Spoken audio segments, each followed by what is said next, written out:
আসসালামু আলাইকুম। আশা করি প্রত্যেকে ভালো আছো। আজকে আমি যোগজীকরণ অধ্যায় থেকে আসা ঢাকা বোর্ড 2025 সালে যে সৃজনশীল প্রশ্নটা এসেছিল এইটা সমাধান করে দিব। আমি তোমাদের সাথে আছি মোহাম্মদ নাজিয়াত হাসান। আমার চ্যানেলে যারা নতুন আছো আমার চ্যানেলটি সাবস্ক্রাইব করে পাশে থাকবে। ডিসক্রিপশন বক্সে আমার ফেসবুক পেজের লিংক দেওয়া আছে, ওইখান থেকে আমার ফেসবুক পেজে জয়েন হতে পারো। তাহলে এই প্রশ্নটা সমাধান করে দেওয়া যাক। দেখো এই প্রশ্নে দুইটা দৃশ্যকল্প দেওয়া আছে, দৃশ্যকল্পের আলোকে আমাদের প্রশ্নগুলো সমাধান করতে হবে। সো ক নম্বর প্রশ্নে দেখো আমাদের হচ্ছে এটাকে ইন্ডিকেশন করতে বলছে, যার আপার লিমিট দেওয়া আছে হচ্ছে e⁻³ আর লোয়ার লিমিট হচ্ছে 1। তাহলে ক নম্বর প্রশ্নটা সমাধান করে দেওয়া যাক। দেখো যেইটা দেওয়া আছে সেইটা লিখেছি। সো দেখো এই ইন্ডিকেশনের ম্যাক্সিমাম ম্যাথের ক্ষেত্রে হচ্ছে আমাদের ধরে নিতে হয়। সো এই প্রশ্নটা সমাধানের ক্ষেত্রে আমাদের ধরে নিতে হবে। তাহলে দেখো আমাদেরকে ধরতে হবে, কোনটাকে ধরবো? যেইটাকে ধরবো সেইটার যদি হচ্ছে অন্তরজ মানে সেইটার অন্তরীকরণ করার পর যেইটা রেজাল্ট সেইটা যদি আরেকটা দেয়া থাকে সেটাকে ধরবো, বুঝছো? মানে যেইটাকে হচ্ছে অন্তরীকরণ করলে সেইটার অন্তরীকরণ যেন দেয়া থাকে ওইটা ব্যতীত সেটাকে ধরবো। তাহলে দেখো এখানে x দেয়া আছে, বা এখানে 1/x কে আলাদাভাবে চিন্তা করতে পারো। 1/x বা x কে যদি তুমি অন্তরীকরণ করো তাহলে কিন্তু আরেকটা যেটা আছে 2 + ln x এটা পাবো না। বাট 2 + ln x কে যদি অন্তরীকরণ করা হয় তাহলে কিন্তু 1/x ln x থেকে পাবো। তাহলে আমাদের ধরতে হবে এইটাকে, বুঝছো? তাহলে আমাদের ধরতে হবে হচ্ছে 2 + ln x ইকুয়াল টু হচ্ছে x চলক ব্যতীত যে কোনো কিছু ধরতে পারো, y z a b c। Normally z ধরে আমি z ই ধরলাম z। এরপর যে কাজটি করতে হয়, এইখানে যে চলক থাকে যেটাকে ধরবা সেটার সাপেক্ষে উভয় পক্ষে অন্তরীকরণ করতে হবে। সেহেতু আমাদের এখানে যেহেতু x চলক আছে তাহলে বাম পাশে d/dx এর সাপেক্ষে উভয় পাশে আমাদের হচ্ছে অন্তরীকরণ করতে হবে। তাহলে দেখো যদি অন্তরীকরণ করি, দেখো এইখানে 2 একটা কনস্ট্যান্ট মান, 2 কে যদি x এর সাপেক্ষে অন্তরীকরণ করা হয় তাহলে হয় 0। এরপরে প্লাস এইখানে আছে ln x কে যদি x এর সাপেক্ষে অন্তরীকরণ করা হয় তাহলে কিন্তু হয় 1/x। এগুলো ফর্মুলা মনে রাখতে পারো। আর এখানে dz কে x এর সাপেক্ষে অন্তরীকরণ করলে এভাবে রেখে দাও, dz ডিভাইডেড হবে হচ্ছে dx, বা 0 এর সাথে যদি এটা প্লাস করো তাহলে হচ্ছে 1/x x ই হবে। এবার জিনিস খেয়াল করো, আমাদের এখানে রিপ্লেস করতে হবে। এখানে আছে 1/x, এর সাথে আছে কিন্তু dx। আমি যদি এটাকে একটু তোমাদের বোঝার সুবিধার্থে আলাদা করে একটু লিখে দেখো, এখানে ধরো এখানে আছে হচ্ছে 1/x, এর সাথে আছে dx। এখানে 1/x আছে বাট এইখানে dx আছে। আমরা এইটাকে রিপ্লেস করব যেটার মাধ্যমে, সেহেতু আমরা আড়াআড়ি গুণ করব, বা আড়াআড়ি যদি গুণ করে এটা এই পাশে আসলে হবে 1/x ইনটু আসবে হচ্ছে dx, আর এই পাশে থাকবে হচ্ছে dz। তাহলে আমরা রিপ্লেস করতে পারবো। দেখো 1/x ইনটু dx এর পরিবর্তে আমরা কি বসাতে পারবো? আমরা বসাতে পারবো dz। যখন ধরা হয় তখন হচ্ছে আমাদের লিমিটটা হচ্ছে পরিবর্তন করতে হয়। তাহলে দেখো আমাদের লিমিটটা পরিবর্তন করব, যেটার মাধ্যমে কনভার্ট করব। তাহলে দেখো আপার লিমিট হচ্ছে e⁻³ যখন x চলক ছিল সেহেতু আমরা লিখতে পারবো হচ্ছে x এর মান যখন হচ্ছে e⁻³ তখন যেটা যেহেতু কনভার্ট করব সেহেতু এইখানে বসিয়ে পাই। দেখো তাহলে এইখানে যদি বসাই 2 + ln x এর পরিবর্তে e⁻³ বসাবো ইকুয়াল হচ্ছে z। তাহলে দেখো e⁻³ সরি ln e এর মান হচ্ছে 1 আর পাওয়ারটা সামনে চলে আসবে, আর এক লাইন লিখে, বা 2 প্লাস এই পাওয়ার যদি ln e এর পর যদি পাওয়ার থাকে সেটা সামনে আমি লিখতে পারবো, আর এখানে থাকবে হচ্ছে ln e আর ইকুয়াল হচ্ছে z। আর ln e এর মান হচ্ছে আমরা জানি হচ্ছে 1। তাহলে দেখো এই অতএব z এর একটা মান পাবো হচ্ছে আপার লিমিট যখন বসাবো e⁻³ তখন z এর একটা মান পাবো হচ্ছে 5। আবার আমরা হচ্ছে লোয়ার লিমিটটা বসে দেখি। দেখো আমি এইখানে একটু লিখি, যখন x এর মান হচ্ছে 1 মানে লোয়ার লিমিট 1 যদি বসাই এইখানে বসে দেখো 2 + ln x এর পরিবর্তে কি বসাবো? x এর পরিবর্তে হচ্ছে 1 ইকুয়াল হচ্ছে এর মান হচ্ছে z, বা 2 + ln 1 এর মান হচ্ছে 0, এটা হচ্ছে z এর মান। অতএব x এর মান মানে লোয়ার লিমিট 1 বসে আমরা z এর মান যখন কনভার্ট করব সেই মান পেলাম 1। তাহলে আমরা এবার লিখতে পারবো যেটার মাধ্যমে কনভার্ট করব, আপার লিমিট কত আসলে? আপার লিমিট হচ্ছে 5 আর লোয়ার লিমিট আসলে হচ্ছে কি? Lower limit sorry lower limit 2 হবে, 2 প্লাস 0 মানে হচ্ছে 2, লোয়ার লিমিট আসলে হচ্ছে 2। এবার দেখো আমরা রিপ্লেস করব 1 divided x dx, 1 divided x dx এর পরিবর্তে আমরা কি বসাতে পারবো, dz। dz একটু পরে লিখে দেখো 1 ডিভাইডেড আর 2 plus ln x, 2 plus ln x ধরছি কি z ইনটু, আর এর পরিবর্তে আমরা লিখতে পারবো হচ্ছে dz। সব আমরা হচ্ছে z এর মাধ্যমে কনভার্ট করলাম। এবার দেখো এগুলো মিশে দেয়, এগুলো আর লাগবে না। এবার আমাদের যে কাজটি করতে হবে, যেটার সাপেক্ষে 1 ডিভাইডেড x কে আমাদের যোগনীকরণ করতে হবে। আমরা জানি হচ্ছে 1 ডিভাইডেড x কে যদি হচ্ছে x এর dx এর সাপেক্ষে যোগনীকরণ করা হয়, সেটার রেজাল্ট কিন্তু হচ্ছে ln x। যেহেতু এখানে z আছে, সেহেতু z এর সাপেক্ষে 1 ডিভাইডেড z কে যদি হচ্ছে তুমি যোগনীকরণ করো, সেটার অ্যান্সার হবে হচ্ছে ln z, ln z। আর আপার লিমিট তখন কিন্তু যখন যোগনীকরণ করা হয়, আপার লিমিট এখানে চলে আসবে, লোয়ার লিমিট হচ্ছে এখানে। এবার লোয়ার লিমিট এবং আপার লিমিটের মান বসিয়ে দেব। প্রথমে লোয়ার লিমিটের মান বসিয়ে দেব, জেটের পরিবর্তে হচ্ছে 5।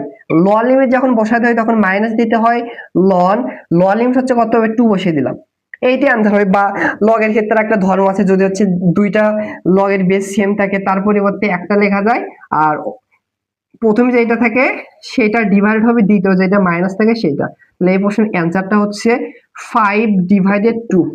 এই প্রশ্নের অ্যানসারটা হচ্ছে 5 ডিভাইডেড 2। আশা করি বুঝতে পেরেছো। এইবার খ নাম্বার প্রশ্নটা সমাধান করে দিয়ে যাক। খ নাম্বার প্রশ্নে আমাদের এইটাকে ইন্টিগ্রেশন করতে বলছে, যার আপার লিমিট হচ্ছে পাই ডিভাইডেড 2, লোয়ার লিমিট 0। দৃশ্যকল্পে 1 এর আলোকে, সো দৃশ্যকল্পে 1 এ দেখো f অফ x এর একটা ফাংশন দেয়া আছে, এইটা লিখেছি। আর এইটার আমাদের ইন্টিগ্রেশন নির্ণয় করতে বলছে, আপার লিমিট এত, লোয়ার লিমিট এত। দেখো এখানে f অফ x এর ফাংশন, এখানে f অফ x এর ফাংশন দেয়া আছে, বাট এইখানে f of prime of x এর ফাংশন দেয়া আছে। প্রথমে আমাদের হচ্ছে f অফ প্রাইম অফ এর ফাংশন বের করব। So f of prime of x কিছু না, এটাকে একবার x এর সাপেক্ষে অন্তরীকরণ করলে f অফ প্রাইম অফ মানে f প্রাইম অফ x এর ফাংশন পেয়ে যাব। অর্থাৎ আমাদের x এর সাপেক্ষে কিন্তু এটাকে উভয় পাশে অন্তরীকরণ করতে হবে। একটু এইটাকে বের করে নি।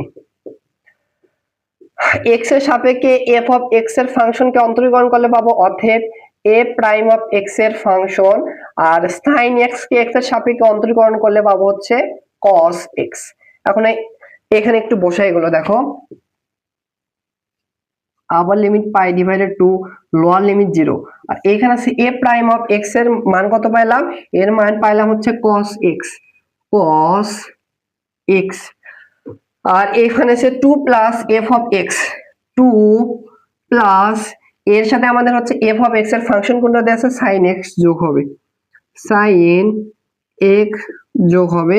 এরপর হচ্ছে ইনটু এর সাথে গুণ অবস্থায় আছে হচ্ছে 3 প্লাস f অফ x এর মানে হচ্ছে ফাংশনটা হচ্ছে sin x।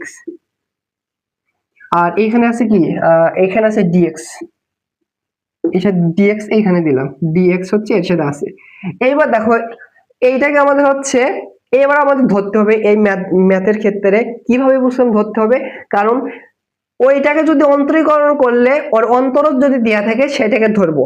আর এইটাকে দেখো তুমি এইটাকে ধরতে পারো, এইটাকে ধরতে পারো, যেটাকে ধরো না, এখানে একটাকে ধরবো, ধরে দেখবা হচ্ছে অন্তরজ cos x থাকবে, মানে যেহেতু sin x কে অন্তরীকরণ করলে cos x হবে, এর সাথে sin x আছে, এর সাথে sin x আছে।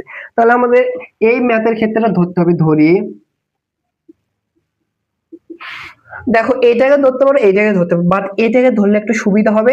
আর 2 থেকে আমরা 3 তে কনভার্ট করতে পারবো 1 প্লাস এইটা দিয়ে। আবার এইটাকে যদি নাও, এটাকে যদি ধরো তাহলে হচ্ছে 1 মাইনাস থেকে 3 থেকে যদি 1 মাইনাস করো তাহলে 2 হবে। তুমি যেটাই ধরতে পারো, এইটা ধরবো, তাহলে সুবিধা হবে আমার মতে। তাহলে ধরি এইটা 2 প্লাস এটা কি sin x সমান সমান আবার z ধরলাম। এরপর ধরার নিয়ম, ধরা এবার কি করতে হবে, উভয় পাশে এখানে কি চলক আছে x, এখানে y থাকলে y, এখানে z থাকলে z চলকের সাপেক্ষে অন্তরীকরণ করতে হবে। তো এখানে আছে x, তাহলে উভয় পক্ষে x এর সাপেক্ষে একবারে অন্তরীকরণ করলাম। 0 কে 2 কে x এর সাপেক্ষে অন্তরীকরণ করলে হবে 0 প্লাস sin x কে x এর সাপেক্ষে অন্তরীকরণ করলে হবে হচ্ছে cos x, এখানে dz কে x এর সাপেক্ষে অন্তরীকরণ করলে হবে dz ডিভাইডেড dx, বা 0 প্লাস এটা এইটাই কিন্তু হবে। তাহলে দেখো আমাদের এখানে কি আছে, dx cos x, মানে cos x এর সাথে dx আছে, অতএব আর গুণ করে দেখো 1 আছে, 1 এর সাথে dx গুণ করলে dz গুণ করলে dz সমান সমান হবে এটার সাথে এটা গুণ করলে হবে cos x ইনটু হচ্ছে dx। বুঝছো? তাহলে দেখো আমরা রিপ্লেস করে দেব। তাহলে আপার লিমিট এবং লোয়ার লিমিটটাও পরিবর্তন হয়ে যায়। দেখো আপার লিমিট যখন x চলক ছিল, আপার লিমিট x সমান সমান আপার লিমিট হচ্ছে পাই ডিভাইডেড 2 ছিল, তখন এইখানে এই ফাংশনে বসে তাহলে z এর মান কি আসে দেখো, বা z সমান সমান হবে হচ্ছে 2 প্লাস সাইন পাই ডিভাইডেড 2 মানে হচ্ছে 90 ডিগ্রি, আর সাইন 90 ডিগ্রি মান হচ্ছে 1। তাহলে অতএব z এর মান আসবে 2 প্লাস এখানে মানে হচ্ছে 3। যদি হচ্ছে এখানে 0 বসায় মানে লোয়ার লিমিট বসায়, এখানে z এর মান তাহলে কি আসে দেখো, এখানে আসবে 2 প্লাস সাইন, এখানে x এর পরিবর্তে আমরা 0 বসিয়ে দেব। তাহলে দেখো সাইন 0 ডিগ্রির মান হচ্ছে কিন্তু 0, তাহলে 2 এর সাথে 0 গুণ করো, তাহলে অতএব z এর মান আসলে হচ্ছে 2। আমাদের লিমিটটাও কিন্তু ধরলে পরিবর্তন হয়ে যায়। এখন রিপ্লেস করে দেয়, দেখো আপার লিমিট হচ্ছে আপার লিমিটেড এই মানের জন্য আছে কত 3, আপার লিমিট হয়ে গেল 3, আর লোয়ার লিমিট এই মানের জন্য আছে হচ্ছে 2। এরপর দেখো cos dx, এইটুকুর পরিবর্তে আমরা কি বসে দিতে পারবো দেখো, cos dx, cos dx এর পরিবর্তে বসাতে পারবো হচ্ছে dz।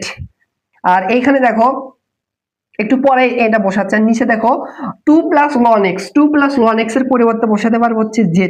আর এইখানে দেখো হচ্ছে 3 প্লাস ln x, 3 কে আমরা এভাবে লিখতে পারবো, দেখো তো 1 প্লাস 2 মানে 3, 1 প্লাস 2 মানে হচ্ছে 3, আমরা কি এভাবে লিখতে পারবো, লিখতে পারবো।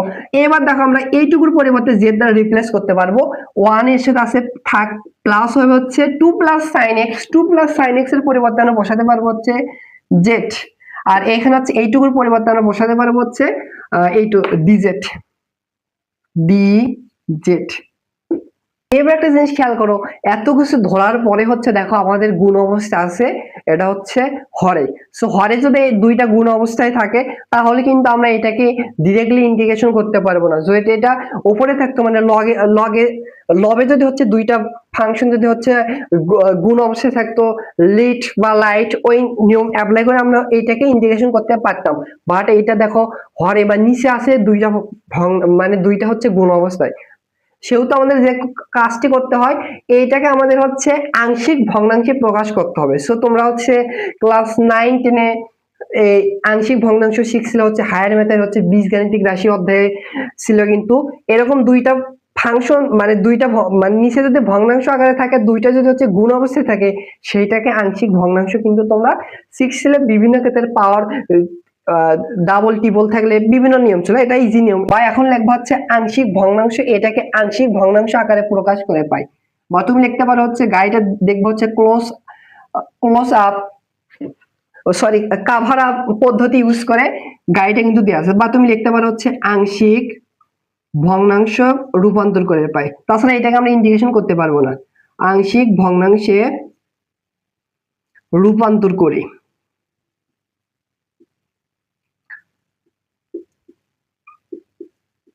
কোনটাকে, এটাকে আমরা আংশিক ভগ্নাংশ হচ্ছে রূপান্তর করব। তাহলে দেখো এটাকে আমরা আংশিক ভগ্নাংশ কিভাবে ধরতে পারি, ধরা লাগবে, ধরি এইটা যেটা দেয়া আছে 1 divided z into 1 plus z, এটাকে আমার ধরতে হয়। তখন কিন্তু তিনটা দাগ দিতে হয়, কারণ একেবারে এক্সাক্ট না ধরছি যেহেতু, সেহেতু হচ্ছে অভেদক চিহ্নটা দেওয়া হয়। এটার ক্ষেত্রে দেখো বিভিন্ন নিয়ম আছে, এখানে একটা চলক এখানে একটা চলক, এর পাওয়ার 1 আর এর পাওয়ার 1টা হচ্ছে 1। যদি একটার পাওয়ার 1 একটার পাওয়ার 2 বা 3 থাকতো তখন আলাদা নিয়ম থাকতো, বাট এইটার পাওয়ার 1 এইটার পাওয়ার 1, সেহেতু এ ডিভাইডেড পাওয়ার যদি 1 থাকে ওই একটা আসবে, তারপর হয় প্লাস, তারপর হচ্ছে বি, এইভাবে আসবে এর পাওয়ার 1, সেহেতু হচ্ছে 1 প্লাস জেড, এভাবে লিখতে হয়। মনে করে দেখো হচ্ছে ক্লাস 9 10 কিন্তু শিখছো বা এই অধ্যায় যখন শিখছো, এই অধ্যায় কিন্তু এরকম আংশিক ভগ্নাংশে প্রকাশ করে করতে হতো। এখানে স্কয়ার থাকলে আরো ঝামেলা হতো, আরো যদি আরেকটা যদি গুণ অবস্থা থাকতো তাহলে প্লাস সি ডিভাইড সামথিং ওইটা হতো। এবার নিয়ম হচ্ছে নিচে যেটা থাকে এটাকে আমাদের 1 নং সমীকরণ দিতে হয়। তাহলে এই পরে কাজটা হচ্ছে নিচে যেটা থাকে এইটা দ্বারা হচ্ছে এই বাম পাশের হর দ্বারা উভয় পক্ষে যদি গুণ করো, তাহলে এইটা দ্বারা এটাকে গুণ করলে এইখানে থাকবে হচ্ছে 1, আর এখানে থাকবে হচ্ছে দেখো এটা দ্বারা যদি গুণ করো এই জেড উপরে কাটা যাবে, এই জেড কাটা যাবে, তাহলে এর সাথে থাকবে হচ্ছে 1 প্লাস জেড, এরপরে প্লাস দেখো এটা দ্বারা এখানে গুণ করলে 1 প্লাস জেড আর 1 প্লাস জেড কাটা যাবে, তাহলে হচ্ছে বির সাথে থাকবে হচ্ছে জেড, বা উভয় পক্ষে তোমরা লসাগু করতে পারো, এইটা আসবে। বুঝছো? এরপর দেখো যে কাজটি করতে হয়, এই নিচে যেটা আছে দুইটা হচ্ছে সমান সমান জিরো ধরে এখানে বসিয়ে দিলে একটা এ আর একটা বি মান আসে। যদি না আসতো তখন আমাদের সহগ সমীকৃত করে আরো বড় হতো, এখানে সহগ সমীকৃত করা লাগবে না। তাহলে দেখো এর নিচে কি আছে, এর নিচে আছে হচ্ছে জেড, এই জেড সমান সমান জিরো ধরতে হবে, তাহলে ডিরেক্টলি জিরো আসলো। এবার লিখবা হচ্ছে এটাকে আমাদের 2 নম্বর সমীকরণ দেওয়া লাগে, জেড সমান সমান জিরো হলে এখানে বসিয়ে দাও 1 a ইন্টু 1 প্লাস এর পরিবর্তে 0 plus B into sorry Z এর পরিবর্তে 0। তাহলে এখানে ক্যালকুলেশন যদি করো তাহলে 1 ইকুয়াল হচ্ছে এখানে 1 প্লাস 0 1 এর সাথে গুণ করলে এ হবে, আর প্লাস হচ্ছে এখানে 0 হবে, অতএব এর মান পাইলাম হচ্ছে কি 1। এবার হচ্ছে বির নিচে যেটা আছে, এই বির নিচে আসে হচ্ছে 1 প্লাস জেড, এটা সমান সমান 0 ধরো, অতএব জেড এর মান আসলে হচ্ছে -1। এবার জেড সমান সমান -1 বসে দেখবা বির একটা মান পাবো, এখানে আছে 1 1 এ লিখলাম 1 প্লাস এখানে হচ্ছে 1 প্লাস জেড এর পরিবর্তে -1 প্লাস হচ্ছে বি ইন্টু জেড এর পরিবর্তে হচ্ছে -1, প্লাস মাইনাসে মাইনাস কি প্লাস 1 -1 মানে হচ্ছে 0, 0 এর সাথে এটা গুণ করলে 0 হবে, বা এখানে 1 এখানে হবে হচ্ছে ইকুয়াল হচ্ছে মাইনাস বি, অতএব মাইনাস দ্বারা গুণ করো, অতএব মাইনাস দ্বারা গুণ করলে বি এর মান পাবো হচ্ছে -1। এবার হচ্ছে এইখানে বসিয়ে পাই, এরপরে একটু তোমরা নিচে লিখবা, আমার নিচে তো জায়গা নেই, তখন লিখবা হচ্ছে এ এবং বির মান 1 নম্বর সমীকরণে বসিয়ে পাই। আমি একবার এখানে একটু লিখলাম, এর মান পাইলাম হচ্ছে কত, এর মান পাইছি হচ্ছে 1, আর বির মান পাইলাম হচ্ছে -1 প্লাস এখানে হচ্ছে -1, এই মাইনাস প্লাস মাইনাসে মাইনাস হবে, এখানে একবারে দিলাম। এবার হচ্ছে এখানে আমরা বসে খুব সহজে এখন ক্যালকুলেশন করতে পারবো, এগুলো মিশিয়ে দেয়, এগুলো আর লাগবে না। এবার যদি এখানে বসে দেয় দেখো আমাদের খুব সহজে এটাকে ইন্টিগ্রেশন করতে পারবো, আপার লিমিট 3 লোয়ার লিমিট 2, এর মান আমরা কত পাইছি, এইটাকে আমরা কনভার্ট করে কি পাইছি, এইটা কিন্তু পাইছি, তাহলে লিখতে পারবো 1 divided z minus 1 divided 1 plus Z,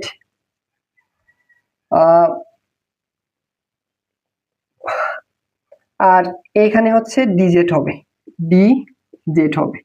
এবার দেখো তো আমরা যে কাজটি করতে পারবো, যদি ভগ্নাংশ আকারে থাকে সমস্যা নেই, বাট প্লাস বা মাইনাস আকারে যদি থাকে আমরা ওইটাই খুব সহজে ইন্টিগ্রেশন করতে পারবো। এখানে ফর্মুলা পড়ে যাবে, দেখো আমরা এর সাথে একবার এই ডিজেড নেব, এর সাথে ডিজেড নিতে পারবো, লিমিটও নিতে পারবো, কোনো সমস্যা নাই। তাহলে দেখো হচ্ছে আপার লিমিট 3 লোয়ার লিমিট 2, একবার 1 ডিভাইডেড জেড এর সাথে হচ্ছে ডিজেড নিব, এরপর হচ্ছে মাইনাস আবার ইন্টিগ্রেশন আমরা এর সাথে নিতে পারবো, নিয়ে যায়, এটা কোনো সমস্যা হয় না। 1 ডিভাইডেড হচ্ছে 1 প্লাস জেড, এর সাথে হচ্ছে ডি এখানে জেড হবে। এবার দেখো জেড এর সাপেক্ষে 1 ডিভাইডেড এক্স আমাদের ইন্টিগ্রেশন করতে হবে, সহজ সিম্পল ফর্মুলা দেখো, আমরা জানি হচ্ছে 1 ডিভাইডেড এক্স কে যদি হচ্ছে dx এর সাপেক্ষে ইন্টিগ্রেশন করা হয় সেটার অ্যান্সার হয় কিন্তু ln x। সেহেতু হচ্ছে একটু এই পাশে লিখে এটা মিশিয়ে দেওয়া আমার লাগবে না, তোমরা কিন্তু নিচে লিখবে। এবার দেখো z এর সাপেক্ষে 1 ডিভাইডেড z কে যদি ইন্টিগ্রেশন করা হয় তাহলে হবে এটা x এর সাপেক্ষে করলে ln x, z এর সাপেক্ষে করলে ln z, তাহলে হচ্ছে ln z। আপার লিমিট এখন চলে আসবে এই পাশে, আপার লিমিট হচ্ছে 3, লোয়ার লিমিট হচ্ছে 2, এরপর মাইনাসে মাইনাস দিলাম। আবার দেখো 1 ডিভাইডেড এই পুরোটুকু মনে মনে x ধরো, তাহলে 1 ডিভাইডেড z কে z এর সাপেক্ষে অন্তরীকরণ করলে হবে হচ্ছে ln z, মানে হচ্ছে এখানে যেটা আছে 1 প্লাস হচ্ছে ln z, আর আপার লিমিট কত আছে, আপার লিমিট হচ্ছে 3, লোয়ার লিমিট 2। এবার বসে দিলে আমাদের কাঙ্ক্ষিত অ্যান্সারটা চলে আসবে।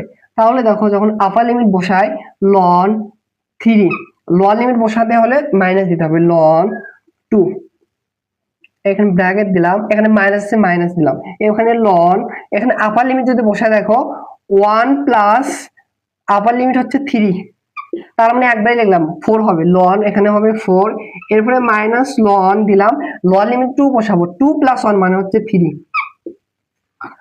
আরে এখানে আমাদের ছোটবেলার সরলীকরণ করতে হবে, দেখো দুইটা ln এর পরিবর্তে একটা লিখতে পারবো, উপরের থেকে নিচেরটা ভাগ হবে যদি মাইনাস থাকে ln আকারে, এরপরে মাইনাসে মাইনাস নিলাম, এখানে সেম ফর্মুলা, দুইটা ln এর পরিবর্তে একটা ln নিব, উপরের থেকে নিচেরটা মাইনাস যাবে। আবার দেখো এইখানে একটা লন, এইখানে একটা লন, তাহলে দুইটা লনের পরিবর্তে আমরা একটা লন নেব, এইটা ডিভাইডেড হবে এইটা, তাহলে 3/2, এটা ডিভাইডেড হবে হচ্ছে 4/3। বা দেখো ভগ্নাংশ নিচে ভগ্নাংশ থাকলে উপরে ভগ্নাংশকে টিকে রাখতে হয়, গুণ দিয়ে কিন্তু নিচের ভগ্নাংশটা উঠে যায়, উপরেও উল্টে যায়, তাহলে উপরে যাবে হচ্ছে 3 আর নিচে আসবে হচ্ছে 4, তাহলে অ্যান্সারটা আসবে হচ্ছে লন 3 3 3 3 9 আর 4 দোকানো 8, তাহলে অ্যান্সারটা হচ্ছে 9/8। সো এটা হচ্ছে এই প্রশ্নের অ্যান্সার। আশা করি বুঝতে পেরেছো। এইবার গ নাম্বার প্রশ্নটা সমাধান করে দেওয়া যাক। গ নাম্বার প্রশ্নে বলছে দৃশ্যকল্প 2 এর পরাবৃত্ত এবং এর উপকেন্দ্রিক লম্ব দ্বারা সীমাবদ্ধ বা আবদ্ধ ক্ষেত্রের ক্ষেত্রফল আমাদের বের করতে বলছে। তো দৃশ্যকল্প 2 এ দেখো একটা পরাবৃত্তের সমীকরণ দেওয়া আছে, এটা একটু লিখি। সমীকরণটা হচ্ছে y² ইকুয়াল হচ্ছে 16x। এটা কিন্তু হচ্ছে y² ইকুয়াল 4ax, মানে হচ্ছে দেখো y² ইকুয়াল হচ্ছে 4ax, এটা কম্পেয়ার করতে পারি। দেখো আমরা 16 কে এভাবে লিখতে পারি y² ইকুয়াল হচ্ছে 4 ইন্টু 4x। তাহলে দেখো এই সমীকরণটা এরকম ফরম্যাটে আছে।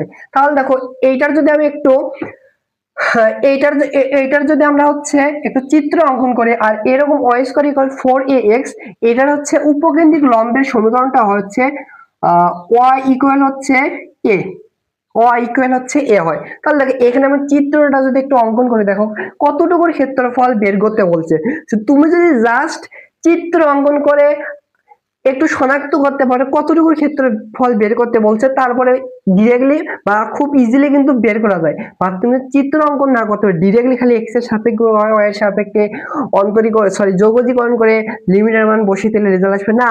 এখন আমাদের ম্যাক্সিমাম প্রশ্ন ক্ষেত্রে কিন্তু চিত্র মাস্ট বি তোমরা আঁকাবা। তাহলে এখানে যদি একটু আঁকায় দেখো, এটা হচ্ছে y² ইকুয়াল, দেখো x এর পাওয়ার হচ্ছে 1, যার পাওয়ার 1 থেকে পরাবৃত্তের সমীকরণ সেই দিকে হা করবে। তো এখানে পজিটিভ x আছে, সেহেতু হচ্ছে এই ডান দিকে ধনাত্মক x অক্ষের দিকে হা করবে।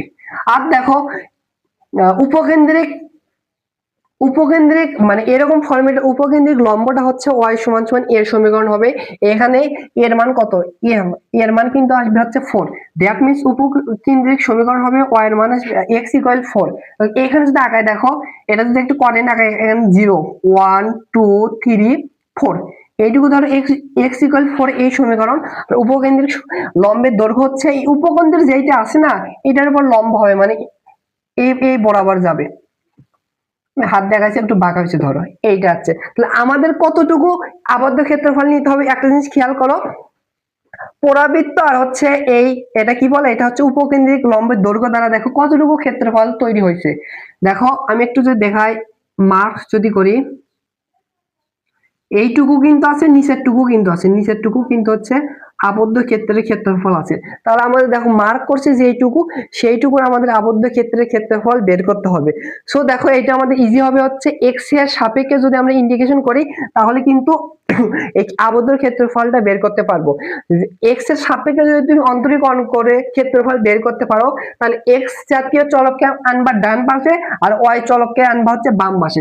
এখানে একটা জিনিস খেয়াল করো, এইটা যে সমীকরণ দেওয়া আছে, 1 নম্বর সমীকরণ দিলাম, এটা মিশে দেয়, এটা লাগবে না। কি বলছি, এক্স এর সাপেক্ষে যেহেতু অন্তরীকরণ করব, এক্স জাতীয় পদকে ডান পাশে আর ওয়াই এর পাওয়ার আমাদের অবশ্যই আনতে হবে, আর সেটাকে বাম পাশে রাখবো। দেখো এখানে ওয়াই এর পাওয়ার আছে 2, মানে y² আছে, আমাকে y এর পাওয়ার আনতে হবে 1 যখন x এর সাপেক্ষে অন্তরীকরণ করব। তাহলে স্কয়ার আছে এই পাশে পাঠালে √ হবে, তাহলে y এর পাওয়ার 1 আসবে, আর স্কয়ার এই পাশে পাঠালে হবে √16x। বা দেখো হচ্ছে y ইকুয়াল হচ্ছে √16x, মানে হচ্ছে প্লাস মাইনাস 4x। আমরা এখানে প্লাস মাইনাস আসলো, এইটাকে যদি আমরা ইন্টিগ্রেশন করি, মানে y K that means x এর সাপেক্ষে যদি অন্তরীকরণ করি, তাহলে কিন্তু আমাদের যেটা হবে দুইটা অ্যান্সার আসলো, মানে প্লাস মানে যদি ইন্টিগ্রেশন করি এই এই উপরে টুর ক্ষেত্রফল পাবো, আর মাইনাস নিয়ে যদি ইন্টিগ্রেশন করে তাহলে এই নিচে টুর ক্ষেত্রফল পাবো। একটা জিনিস খেয়াল করো, এতটুকু সেম ক্ষেত্রফল কিন্তু এতটুকু সেম অবশ্যই হবে, যেহেতু পরাবৃত্ত এইটুকু সাথে যেটুকু আবদ্ধ করবে আর উপকেন্দ্রিক লম্ব এইটুকু সেম করবে, সেহেতু আমরা যে কাজ করব ধনাত্মক মান নিলে ভালো হয়, সেহেতু আমরা মাইনাস মান নেব না, একটা প্লাস মান নেব। আর প্লাস মানের ডাবল মানে কিন্তু হচ্ছে এইটুকু মান নিলে হচ্ছে এই পুরোটুকুর ক্ষেত্রফল পাবো। এখানে একটু মিস্টেক হচ্ছে, এখানে হচ্ছে এক্স এর পরে রুট ওভার হলে রুট ওভার এক্স হবে, প্লাস আমরা প্লাস মানে হচ্ছে হিসাব করব, তাহলে আমরা এইটুকুর ক্ষেত্রফল পাবো। আর প্রশ্ন যেহেতু বলছে হচ্ছে যেটুকুর ক্ষেত্রফল বের করতে বলছে পরাবৃত্ত এবং উপকেন্দ্রিক লম্ব, তাহলে এইটুকুর ক্ষেত্রে ডাবল ক্ষেত্রফল, দ্যাট মিন্স আমরা আমাদের ইন্টিগ্রেশন করতে হবে হচ্ছে ওয়াই কে কার সাপেক্ষে, এক্স এর সাপেক্ষে ইন্টিগ্রেশন করব, মানে এক্স অক্ষের সাপেক্ষে। আর আপার লিমিট কত, এখানে দেখো এই সমীকরণটা কিন্তু হচ্ছে x ইকুয়াল 4, দ্যাট মিন্স এখানে কিন্তু x এর মান কিন্তু হচ্ছে 4, আর এখানে একটা মূল বিন্দু, তাহলে আপার লিমিট এইটা, আপার লিমিট হচ্ছে 4 হবে, আর লোয়ার লিমিট কিন্তু এইটা হচ্ছে লোয়ার লিমিট কিন্তু 0 হবে, তাহলে আপার লিমিট হবে 4 আর লোয়ার লিমিট হবে হচ্ছে 0। এটা ক্লিয়ার? এখানে খেয়াল করো, আমরা যদি y কে দ্যাট মিন্স এইটাকে যদি ইন্টিগ্রেশন করে আপার লিমিট ইকুয়াল লোয়ার লিমিটের মান বসে দেই, তাহলে আমরা এই উপরের এইটুকুর ক্ষেত্রফল পাবো, বাট আমাদের এইটুকু না, আমাদের নিচের এইটুকুর ক্ষেত্র বের করতে হবে। দ্যাট মিন্স সামনে আমাদের এই জন্য দেখবা গাইডে ডিরেক্টলি 2 দ্বারা গুণ করা আছে। কেন? এখন ক্লিয়ার? কারণ এইটুকুর ডাবল ক্ষেত্রফল হচ্ছে এই পুরোটুকু, বুঝছো? তাহলে আমরা y কে এবার রিপ্লেস করে দেবো। দেখো আমরা যেহেতু x এর সাপেক্ষে ইন্টিগ্রেশন করব, y এর মান কত বের করছি, আমরা প্লাস মান নিব 4 রুট ওভার হচ্ছে x, আর এখানে কিন্তু dx, x অক্ষের সাপেক্ষে মানে x এর সাপেক্ষে এটা ইন্টিগ্রেশন করব। তাহলে একটা জিনিস খেয়াল করো, 4 একটা কনস্ট্যান্ট মান বাইরে পাঠাতে পারি, এখানে আছে 2 আর 2 4 এই পাশে আসলে 8 হবে, একবারই লিখলাম। আর দেখো এখানে আছে হচ্ছে হাফ রুট ওভার কে আমরা পাওয়ার কিন্তু হাফ এটা জানি। ইন্টিগ্রেশনের নিয়ম হচ্ছে পাওয়ার সাথে 1 যোগ হবে, ওই পাওয়ার দ্বারা ভাগ হবে। এটাকে যদি আমরা ইন্টিগ্রেশন করি তাহলে হবে, দেখো x যেটা আছে এইটার যে পাওয়ার আছে এই পাওয়ার সাথে 1 যোগ হবে, আর এই পাওয়ার দ্বারাই হচ্ছে ভাগ হবে, নিচে ভাগ হবে। আপার লিমিট কত? আপার লিমিট হচ্ছে 4 আর লোয়ার লিমিট হচ্ছে 0। আপার লিমিট হচ্ছে 4, লোয়ার লিমিট হচ্ছে 0। এখানে দেখো আমি উপরে দিকে একটু যাই, তাহলে দেখো 8 ইনটু এখানে x টু দি পাওয়ার এইটুকু যদি লসাগু করে আসবে হচ্ছে 3/2, আমি একবারে বসিয়ে দিলাম 3/2, আর নিচেও আসবে হচ্ছে এইটুকু যে লসাগু করে এটা আসবে হচ্ছে 3/2। আপার লিমিট হচ্ছে 4 আর লোয়ার লিমিট হচ্ছে 0। তাহলে দেখো ভগ্নাংশ নিচে আরেকটা ভগ্নাংশ থাকলে এটা উল্টে যায়, হর যাবে লবে, লবে যায় হরে, তাহলে 2 উপরে আসবে, নিচে আসবে হচ্ছে কত 3। আর এখানে আছে কিন্তু x 3 হচ্ছে 2, আপার লিমিট 4 লোয়ার লিমিট হচ্ছে 0, আপার লিমিট 4 লোয়ার লিমিট 0। তাহলে দেখো আমরা এবার বসে দেব, দেখো আর এটা হচ্ছে কনস্ট্যান্ট মান, এর সাথে বাইরে একবারে পাঠিয়ে দিলাম 2/3। আর এবার আমরা আপার লিমিট এবং লোয়ার লিমিট বসাবো। দেখো আপার লিমিট কত 4, এরপর পাওয়ার হচ্ছে 3/2, লোয়ার লিমিট যখন বসাতে হয় তখন মাইনাস দিতে হয়, মাইনাস এখানে বসালে 0 হবে, 0 পাওয়ার হচ্ছে 3/2, দ্যাট মিন্স এইটুকু 0 হবে। এখানে ক্যালকুলেশন করলে আমাদের অ্যান্সার চলে আসবে। তাহলে দেখো উপর হবে হচ্ছে এখানে 16 ডিভাইডেড হচ্ছে 3, 16 ডিভাইডেড হচ্ছে 3। আর এইখানে দেখো এখানে কত হয় আমাদের একটু ক্যালকুলেশন করতে হবে। 4 এর পর পাওয়ার হচ্ছে ক্যালকুলেটর দিয়ে এটা হিসাব করব, 4 এর পরে পাওয়ার হচ্ছে 3/2, তাহলে আসবে হচ্ছে 8, তাহলে আসবে হচ্ছে 8। এবার দেখো 16 সাথে 16 গুণ হবে, 16 সাথে 8টা গুণ হবে, তাহলে আসবে হচ্ছে 128, 128/3, এটা একক আসবে হচ্ছে বর্গ একক। সো এইটা হচ্ছে এই পরাবৃত্ত এবং হচ্ছে উপকেন্দ্রিক লম্ব দ্বারা আবদ্ধ ক্ষেত্রের ক্ষেত্রফল হচ্ছে 128/3 বর্গ একক। আশা করি বুঝতে পেরেছো।